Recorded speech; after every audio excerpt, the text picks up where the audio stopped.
Hello everyone, my name is Apple Guy, and welcome back to the episode of my playthrough of Sly 2 Band of Thieves. In the previous video, we completed a tangled web 100% in 1 hour 26 minutes. In today's video, we are heading to He Who Tames the Iron Horse. This is episode 6 in the game, and it features a new villain, and it is in an okay environment. About middle of the road level design, I think. Let's go ahead and start it, and we'll see what I mean after a brief cutscene of how we end up going all the way to Canada. Following the trail of spice shipments, we made our way up to Nunavut Bay, Canada, the secret hub of Jean Bisson's shipping empire. As a young man, he trekked across Canada to strike it rich during the gold rush of 1852. An avid prospector, he took some chances and ended up buried alive in an avalanche. Hey, it's Jack from The Shining. Miraculously, the quick freeze kept him alive, and 120 years later, thanks to global warming, he thawed out. A product of his time, he dreams of taming the wild north, damming every river and chopping down all the trees, with progress delivered at the sharp end of an axe. Shipping spice for the Claw Gang proved a lucrative way to bankroll his one-man war against nature. And yet, I have to feel a little sorry for him. He's just a normal guy from the 1850s. Back in his day, he'd be a hero, but today, he's a villain. Either way, that man's got more than his fair share of the Clockwerk parts. What a low-tech guy like Jean Bisson is doing with robot parts is a mystery. I almost don't want to know. But as always, it's only a matter of time before I find out. That's right. Sly Cooper and the gang in... We already know the episode title. It's He Who Tames the Iron Horse. The Iron Horse, of course, referring to a train. The trains that which Jean Bisson uses to transport spice around the state? Country? Oh wait, Canada doesn't have states. Province? Country? Continent? It can't go very far. The hover pack here for Bentley, 1,200 coins, I think is a required item. It is basically like a jetpack. And then... Oh, Silent Obliteration is available as well. Oh, I'm gonna have to start stealing things. Both of those are great upgrades. As always, we are here claiming some bottles. It is new bottle territory after all. That is what it means to go to a new area of the game. New area means new bottles, 30 of them in total. Yeah, so this is Canada. It is again another outdoors area. It's a heck of a lot better than Prague though, holy buckets. Prague was so dark and desolate and just overall made me very sad to have to look at. But now for the next episode at least, we will be in the bright, sunny Canadian air. And if anyone's watching from Canada, shout out to the Canadian viewers. The only places I know in Canada is Toronto, Ontario, Alberta, Calgary, and also Nova Scotia. Because whenever I'm playing Jeopardy, the Jeopardy answer is always Nova Scotia.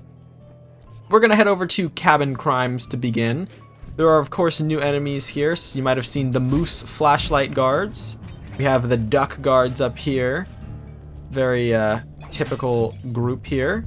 Oh, there's also these Rams. The Ram 1500. The ruggedest terrain car ever. I'm pretty good at making up fake truck commercials.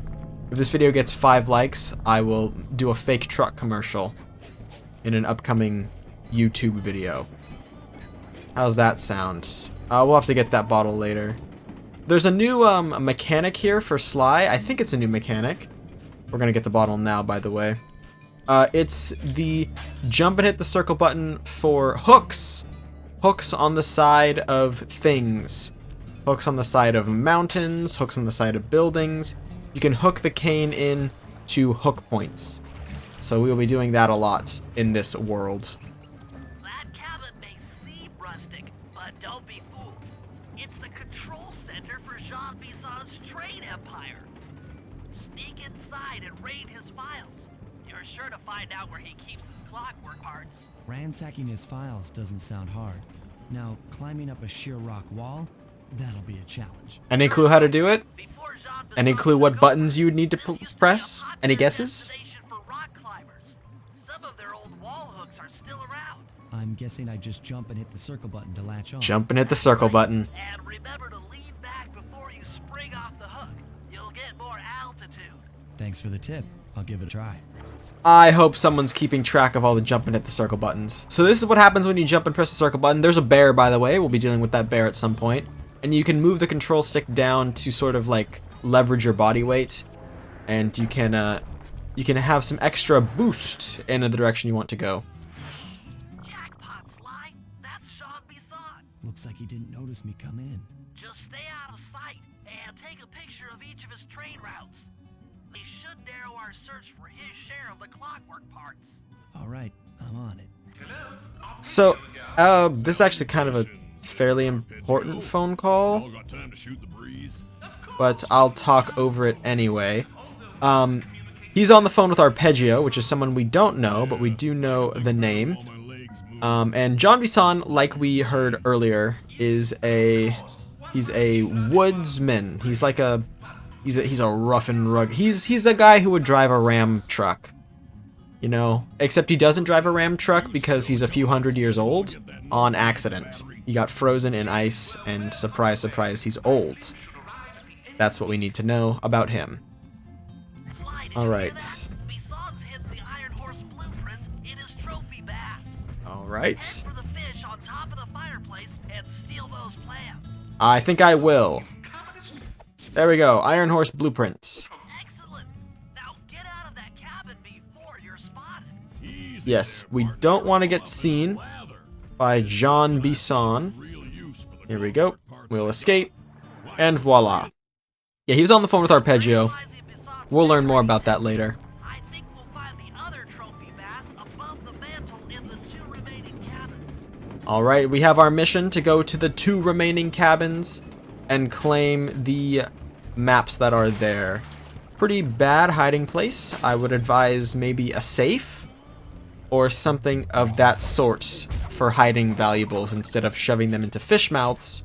But that is just me. I am not an interior decorator by any means. Just my humble advice. My humble 2 cents. Alright.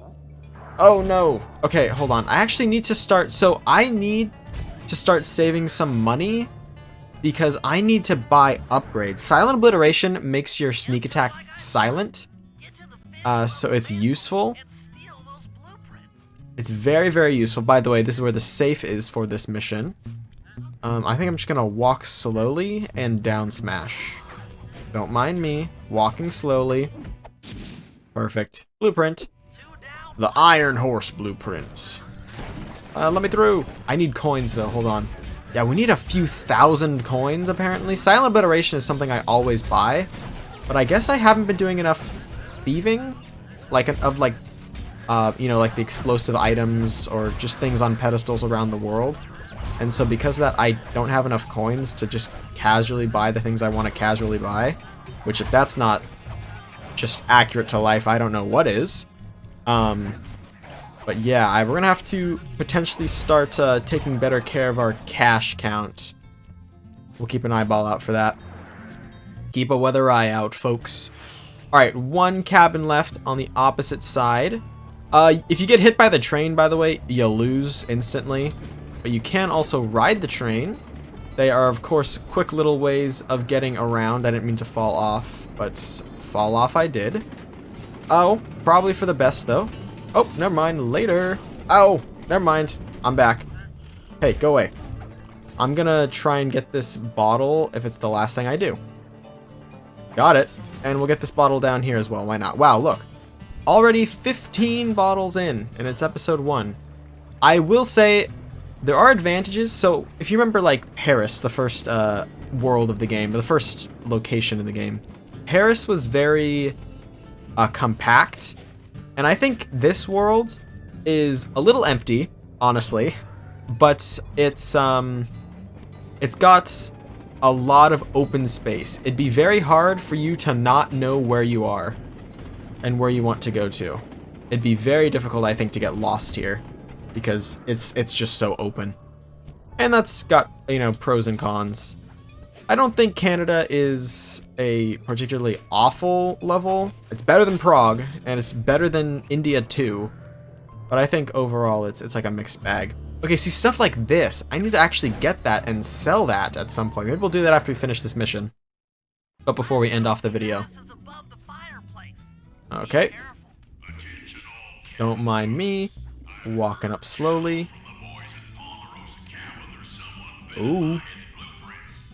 Jean-Bisson's onto us, basically, but it doesn't matter because I've stolen the blueprint already. And then if you step on these, it makes noise. So you want to avoid that. I like how they store their bottles in the rafters. Armed with all 3 blueprints, we should be able to isolate and track the Iron Horse trains through that satellite dish. Top of the mountain, huh? Shouldn't take long.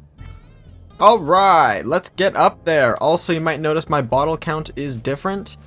I think it's different. I had a bit of a game freeze. The game froze as I left that cabin the last time I did that, so I had to replay the whole episode. Hopefully, it's not too bad. I tried not to get any bottles that I wasn't positive, so like I said, we might have bottles that, or we might not have bottles that we had before. We should be fine, though. Worst comes to worst, we have to re-get some bottles. Okay, let's hack in. Sly can't hack, he's a raccoon. Great! We've got total access to the train's GPS system. It's all on my computer.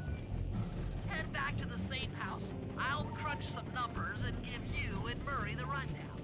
Oh, so that sounds like it's time for a patented Bentley PowerPoint. Ladies and gentlemen, make sure to hit subscribe.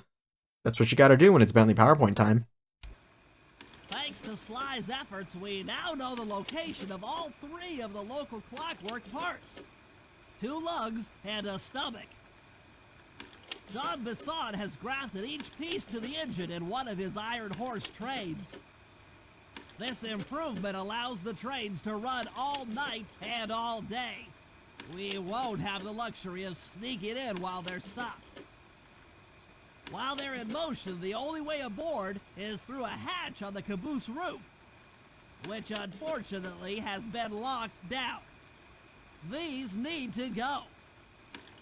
First, collect the spice gas from the balloons above town, and then land on the back of the caboose to blow off the locks. Once the way is cleared, I'll suit up and jump into Iron Horse number 1 while it passes near town. With some luck, we'll have the first Clockwerk lug in a few hours. Yeah, so they do some creative things on this world, like a random balloon festival for the sake of having a balloon festival. It's great, it's swell, and it's important. What I'm gonna do right now, by the way, is get the bottles that I noticed but didn't pick up on my second playthrough, just to make sure I show me getting all the bottles that I have. And then I'm also going to grab the 2 special loot items so that we can hopefully get enough money to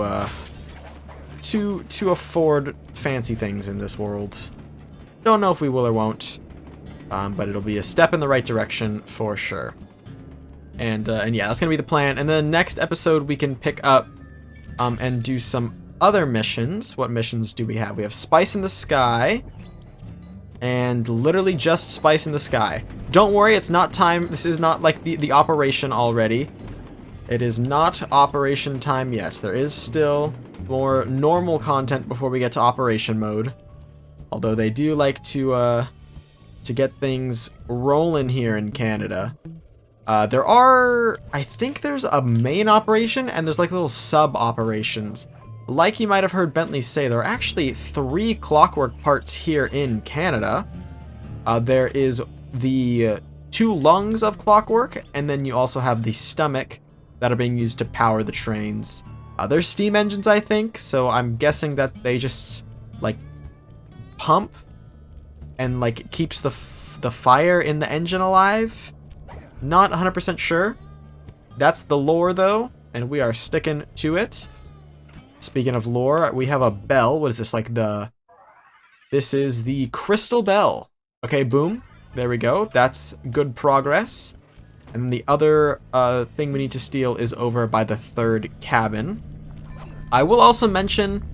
actually, I won't mention it. There's something that Arpeggio was talking about with John Bisson that's kind of important to the game's story.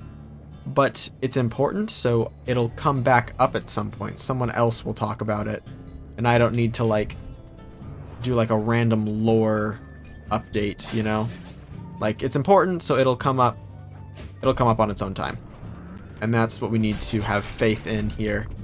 We're almost at 30 bottles. We could definitely finish the bottles in today's video, but I'd rather go ahead and do this, this mission here. We have 45 seconds to get back to the safe house, to unbooby-trap the loot. Otherwise, it will self-destruct. And I guess Bentley is an explosives expert. I mean, he carries bombs. I hope he knows how to defuse them as well. Otherwise, that is risky business. I guess Bentley's way of defusing a bomb is running really far away so that it doesn't hurt you. But we will be able to defuse this, hopefully, and sell this Crystal Chalice. I bet that's what it's going to be called. The Crystal Chalice. It's actually an Alabaster Chalice. Anyway, yeah, we're on our way to getting good cash. Not quite there yet, but I have no doubt that we will be there soon enough. But ladies and gentlemen, that is going to be all for it now. I want to thank you all so much for watching. If you have enjoyed, please hit like and subscribe. And tell your friends about my channel if you think they would enjoy it. It means a lot to me when you guys spread my videos around. And I'll catch you guys all back here next time for my next video. Until then, as always, take care.